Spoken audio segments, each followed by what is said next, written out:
In January of this year, a baby was born to a teenage mother in Panama every 56 minutes. One factor in that high birth rate is that Panamanian students do not receive any form of sexual education in the classroom. Jesus Alamencia, a director at the Panamanian Association for Family Planning, says the majority of Panamanians believe it's a topic to be discussed at home, not school. The churches believe that the topic of sex education is the parents' job because it's a family topic. It shouldn't be a school subject. Practically, it denies the responsibility of the educational system and the health system because it's too political to talk about with young kids.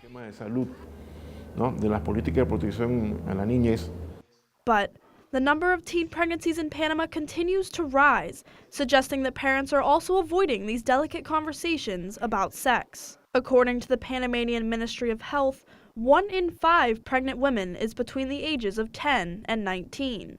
In 2016, the number of teen pregnancies in Panama was more than 11,000, which is an increase of more than 300 compared to 2015. 18-year-old Natasha Pacheco says she had a lot of questions about sex, but wasn't able to find the answers at home or at school. My mom never really talked to me about the subject of sexuality, but it was always something that captured my curiosity. Pacheco also says that Panamanian culture conveys mixed messages about relationships and sexuality. In Panama, the subject is very marked by religion, and what religion tells you is to practice abstinence. Stay abstinent, and when you get married, you'll get there. The question is, why is it that on television and music and in everything else, they don't talk about virginity? They talk about the opposite. Vice Director for Academic Affairs at Florida State University, Alexandra Onifanti, says because of the taboo surrounding teen pregnancy, many young mothers will drop out of school. Without the proper education, it creates a cycle of poverty for the future. What happens to those girls, 14, 15-year-olds that are pregnant and stop going to school, then they hardly ever go back to school.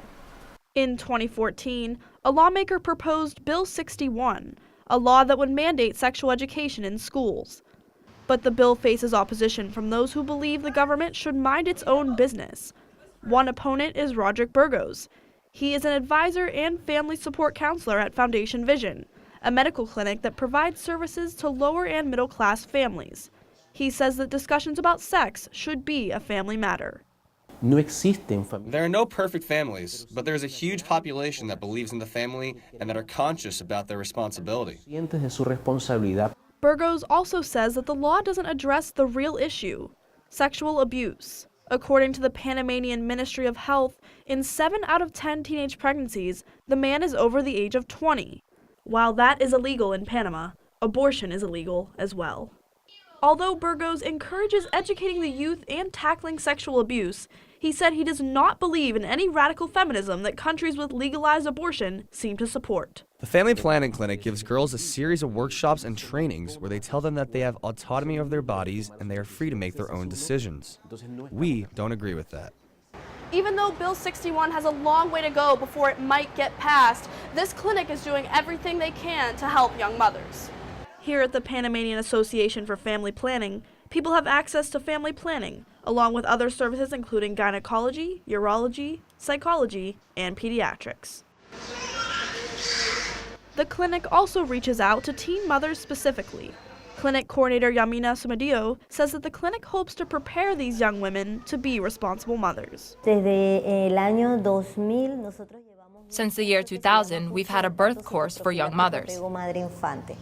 This is for pregnant students in schools. We give this course for 6 weeks. For teens like Pacheco who are not pregnant, the clinic also has a youth group where they can learn about sexuality and relationships. Clinic coordinators encourage these teenagers to spread the word to their peers about safe sex and healthy relationships. Now I know better after being helped, so now I want to help my classmates so they can be helpful too. For now, sex education is not included in public or private school curricula. But what the schools, parents, and church aren't saying, the teens are. In Panama, I'm Paige Woiner for the Center County Report.